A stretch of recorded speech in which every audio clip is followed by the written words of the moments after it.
While taking care of caterpillars last year, I observed some behavior that I thought was really fascinating and I wanted to share it with you. So, on more than one occasion, I noticed caterpillars tasting themselves. The caterpillars will trace over their body or the contours of their body using what looks like their mouth or their face.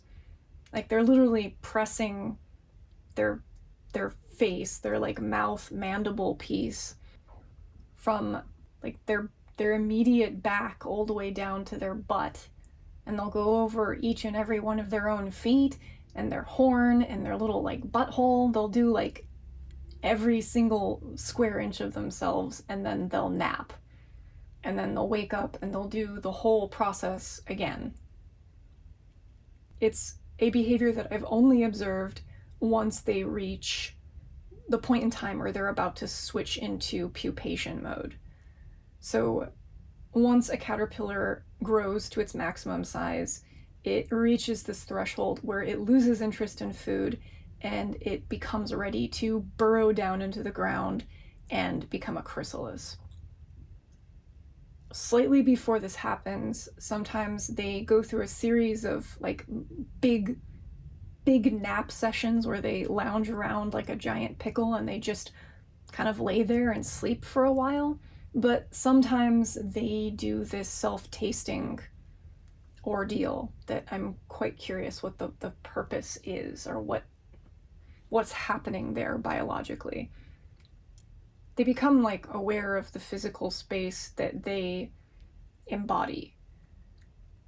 And this self-awareness is something that, like, I wonder about. Like, what is the purpose of this action? What are they thinking about in their caterpillar minds while they're doing this?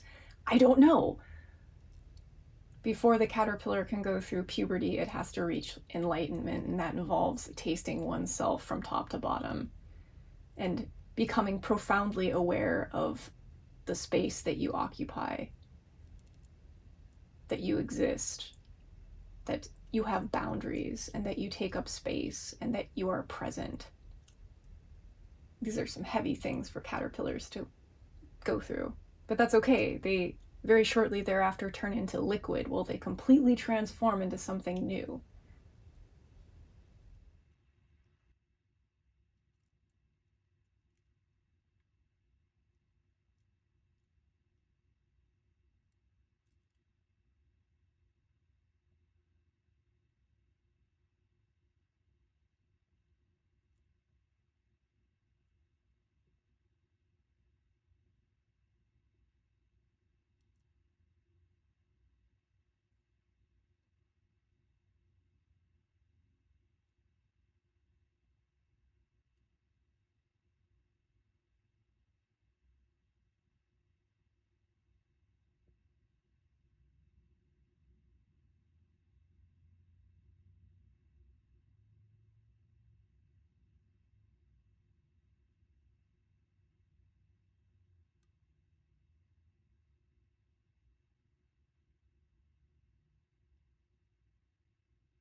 Anyhow, just thought I'd share. Um, I think this is super cool, and I'm very grateful that I was able to catch one of the caterpillars in action and film this. If anyone knows, like if anyone out there is a bug keeper or someone who studies caterpillars or moths, and you know why they do this, I would love to have an explanation. Because right now I just call it like the tasting ritual.